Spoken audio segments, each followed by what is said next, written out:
Hello India, तो कैसे हैं आप सब? I hope you all guys are fine and doing well. तो सबको हर हर महादेव। तो अभी मैं हूँ केदारनाथ में। तो कुछ इस तरह का व्यू है यहाँ का। सबसे पहले आपको व्यू दिखा देते हैं। ये देखो कितनी ज़्यादा बर्फ़ गिरी हुई है, कैसा मौसम है यहाँ पे, आप अंदाज़ा लगा सकते हो। ये देखो। तो बात करते हैं अभी ये जो व्लॉग है, इन्फॉर्मेशन व्लॉग है। आप लोग थंबनेल देख के पता चल ही गया होगा। जो लोग आना चाहते हैं यहाँ पे या जिन लोगों का बजट कम रहता है, तो स्पेशली ये व्लॉग उन लोगों के लिए है। तो चलो शुरू करते हैं। सबसे पहले बात करते हैं यहाँ के ट्रांसपोर्टेशन की। तो अगर आप लोग किसी भी सिटी से आ रहे हैं, मतलब किसी भी स्टेट से आ रहे हैं, तो सबसे पहले आपको आना पड़ेगा ऋषिकेश। ऋषिकेश से आप गवर्नमेंट बसेस ले सकते हैं यहाँ के लिए, सोनप्रयाग के लिए। तो वो लगभग रहेंगी 350 से 500 के बीच में लेती हैं गवर्नमेंट बसेस।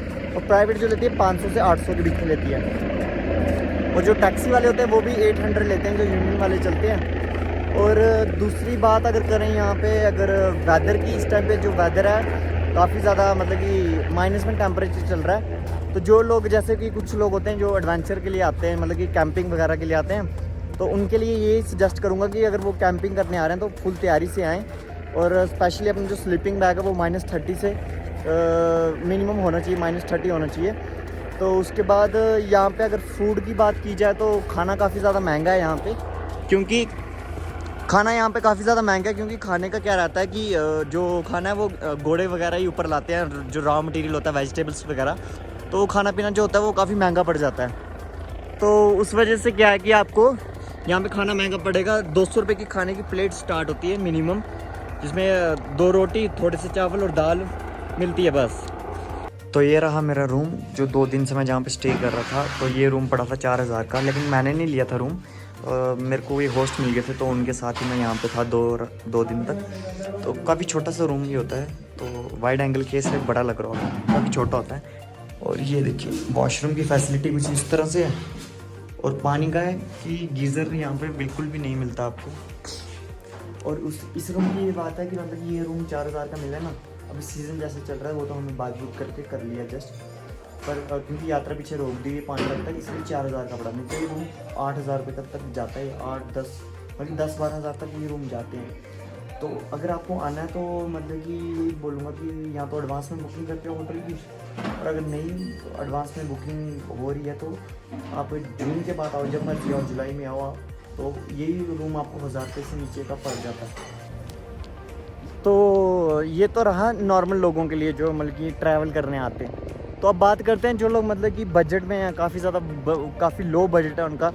तो उनके लिए सिंपल है, ऋषिकेश से गवर्नमेंट बस में आएँ सोनप्रयाग तक। सोनप्रयाग से अपना जब ट्रैक स्टार्ट करें, तो आप जब केदारनाथ ऊपर पहुंचेंगे तो यहाँ पे एक बाबा बर्फानी जी का आश्रम है। तो आप यहाँ पे रास्ते हैं, फ्री ऑफ कॉस्ट है यहाँ पे। और 3 टाइम का फूड आपको मिल जाता है, और 2 टाइम की चाय मिल जाती है यहाँ पे। तो मतलब चाय और स्नैक्स मिल जाते हैं। और यहाँ पे क्या है कि मतलब कि 1-2 दिन आप रुक सकते हैं। और अगर ज़्यादा दिन रुकना हो तो थोड़ी सी सेवा वगैरह आप कर सकते हैं यहाँ पे, जो कि कंपल्सरी सबको करनी पड़ती है। जैसे कि यहाँ पे मतलब कि लोगों को वेजिटेबल्स काटने को मिल जाते हैं, यहाँ कभी भी डिश वॉश करने के लिए मिल जाता है। जैसे मैंने आज आइस साफ़ की, मतलब कि आइस हटाई थोड़ा सा रूट बनाने के लिए। तो मेरे साथ और भी लड़के थे तो लगे हुए थे। तो बस कुछ इस तरह का यहाँ पे रहता है। और अगर कोई यहाँ पे आता है तो बाबा बर्फानी जी के आश्रम जरूर आता है। और बाबा बर्फानी जी का आश्रम बिल्कुल ये हेलीपैड है, इसके बिल्कुल अपोजिट है, एक ब्रिज है। आप ब्रिज क्रॉस करके यहाँ पे किसी भी टाइम आ सकते हैं रात को। तो रात को किसी भी टाइम आप आएँ, यहाँ पे फ्री में आपका स्टे हो जाता है। और अभी मैं बात करूँ तो यहाँ पे होटल्स की, तो वो काफ़ी ज़्यादा हाई चल रहे हैं इस टाइम पे। और अगर आप लोगों को आना है तो बेस्ट टाइम रहेगा आपका, मतलब कि आप लगा लो मिड जून से लेके आप अगस्त के, मतलब कि 20 अगस्त तक, मतलब 20 अगस्त तक आप जब मर्जी आएँ यहाँ पे। तो काफ़ी कम भीड़ आपको देखने को मिलेगी, जिससे आपका ये है कि मतलब कि ट्रैवल का आपका बच जाएगा। मतलब कि यहाँ पे जो एक तो ट्रैवल का कॉस्ट कम हो जाएगा, क्योंकि टैक्सी वालों का भी रेट गिर जाता है। और उसके बाद यहाँ पे जो होटल्स हैं वो आपको जो 800 में आपको रूम मिल जाएगा, जो इस समय 8000 का रूम मिल रहा है यहाँ पे। चाहे आप जिस भी मंथ में आएँ, लेकिन एक जैकेट और बॉडी वार्मर आपके पास कंपलसरी होना चाहिए। और रेनकोट तो मतलब कि कंपलसरी है। रेनकोट के बिना तो यहाँ पे सर्वाइवल है ही नहीं है, क्योंकि डेली इतनी बारिश होती है, स्नोफॉल होती है। तो आप लोगों को यहाँ पे आने के मतलब कि अगर आप इस मंथ में आते हैं स्टार्टिंग के, मतलब कि आप अप्रैल से मई के बीच में आते हैं, तो उसके लिए मैं आपको एक चीज़ बताना चाहूँगा, थोड़े से प्लस और माइनस पॉइंट। प्लस पॉइंट ये है कि आपको यहाँ पे स्नोफॉल दिख जाएगी, जिन लोगों ने स्नोफॉल वगैरह नहीं देखी होती है, स्नो आपको काफ़ी ज़्यादा दिख जाएगी यहाँ पे। और तो दूसरा अगर हम इसके माइनस पॉइंट की बात करें तो यहाँ पे जो है अगर स्नो है तो पानी तो होगा नहीं यहाँ पे पीने के लिए, बहुत कम पानी होगा यहाँ पे। पानी यहाँ पे जो होटल वाले हैं वो गर्म करके दे रहे हैं लोगों को। तो होटल में क्या है कि आपको वॉशरूम्स में भी पानी की बहुत ज़्यादा दिक्कत आने वाली है इस टाइम पे अगर आप आते हैं तो काफ़ी ज़्यादा दिक्कत आने वाली है। और वहीं अगर आप जून की स्टार्टिंग में आते हैं, जून और अगस्त के बीच में आते हैं, उसके बाद जब मर्जी आते हैं तो पानी का आपको कोई भी दिक्कत नहीं आने वाला है यहाँ पे। और अगर इस टाइम पे अगर आप आते हैं मतलब कि जून से पहले आते हैं तो आपको लगेज जो है वो आपका हैवी हो सकता है, क्योंकि जो विंटर क्लोथ्स हैं वो काफ़ी हैवी होते हैं, जैसे जैकेट वगैरह हो गया, ये हो गया। मतलब कि अगर आप मोटा पजामा वगैरह बैग में ट्रैकिंग वाला यूज़ करते हैं या एक्स्ट्रा पैंट्स वगैरह कैरी करते हैं तो इस चीज़ से आपको काफ़ी दिक्कत आ सकती है, क्योंकि बैग जो होगा वो हैवी हो जाएगा थोड़ा। और वहीं अगर आप जून के बाद आए तो इतनी ज़्यादा आप कपड़े लाने की ज़रूरत नहीं है। और ट्रैक जो है वो 16 किलोमीटर का है और काफ़ी स्टीप ट्रैक है।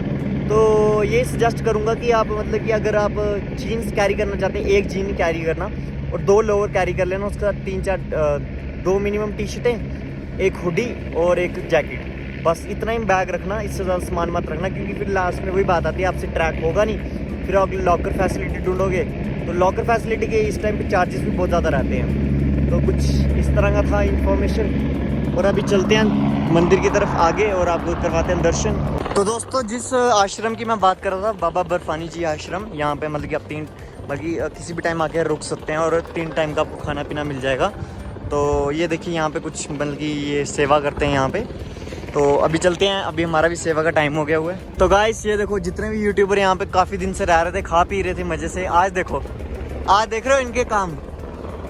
आज बाबा जी ने सही काम लगाया। कोई भी काम करो ना, इतनी मेहनत इतनी शिद्दत से करो कि अगली बार कोई बोले ना कि करो।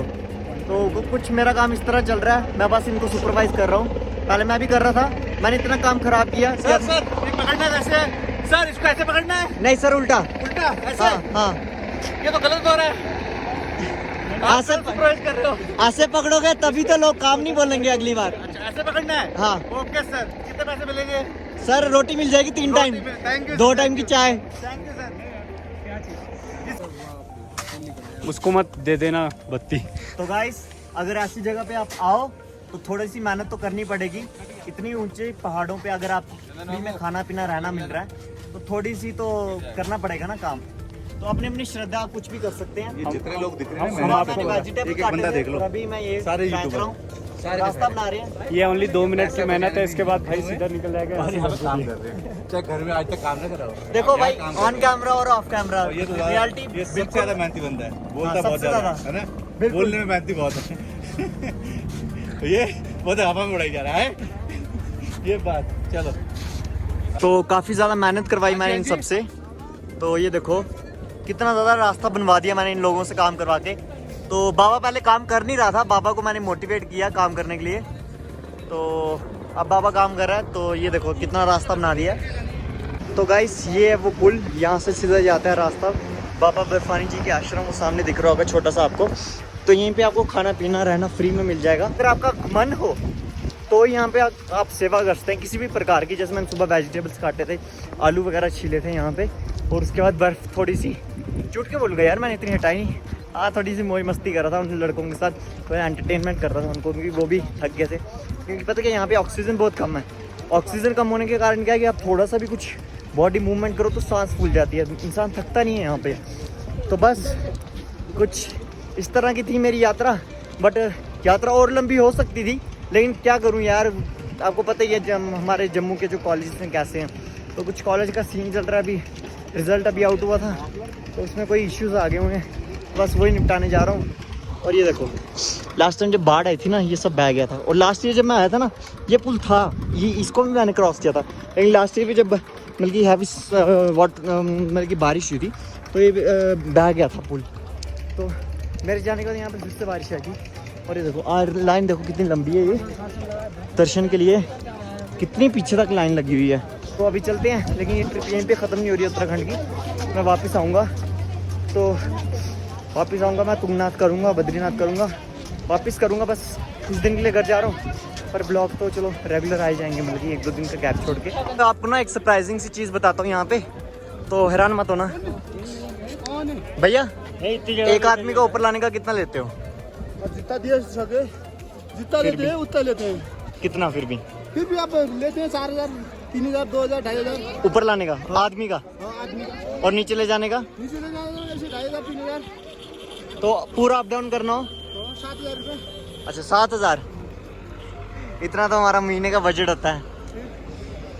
सही है आपका।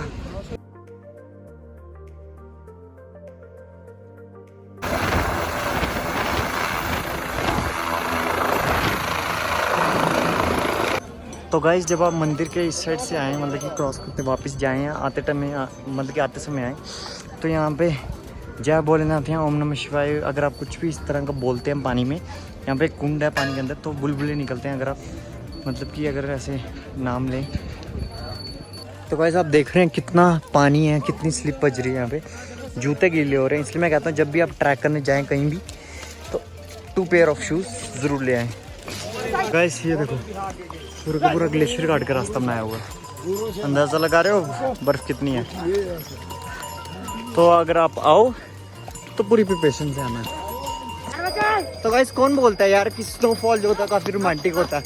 इतना इरिटेटिंग है ना, आज तक इससे इरिटेटिंग चीज़ मैंने आज तक कोई नहीं देखी। देखने में अच्छी लगती है लेकिन वो भी कुछ टाइम तक, उसके बाद हालत कुछ ऐसी गिली हो जाती है। वाट लग रहे देख लो, इधर टोपी के ऊपर भी जम गई होगी। बैग देख लो, अब बैग गीला, फ़ोन गीला, काफ़ी इरिटेटिंग है यार। वो देख रहे हो वो पार्किंग से भी दूर तक की ये लाइन लगी हुई है। तो आप आइडिया लगा सकते हैं कितनी लंबी लाइन है। तो यही हाल होता है अगर आप लोग रजिस्ट्रेशन नहीं करवा के आते हो। ये देखो नीचे देख रहे हो पार्किंग में कितनी गाड़ियाँ लगी है। तो आप आइडिया लगा सकते हो कि कितना रश है यहाँ पे, कितनी दुनिया आई हुई है इस टाइम पे। वो देखो देख रहे हो कितना आगे चल के आ गया हूँ मैं। लाइन देख रहे हो वो कहाँ तक जा रही है पीछे तक। तो गाइस प्लीज़ मैं ये सजेस्ट करूँगा कि इस मंथ में मत आया करो। जून के बाद आप जब मर्जी आओ तो इतना क्राउड नहीं मिलेगा आपको। और आई होप ये ब्लॉग आप लोगों को अच्छा लगा होगा, इन्फॉर्मेटिव लगा होगा। अगर इन्फॉर्मेटिव लगा तो हर हर महादेव लिख दो कमेंट में। और जिसने मतलब कि अगर केदारनाथ के बाकी ब्लॉग नहीं देखें जाके देख सकते हो, आपको चैनल पे मिल जाएंगे उत्तराखंड की सीरीज़ के नाम से।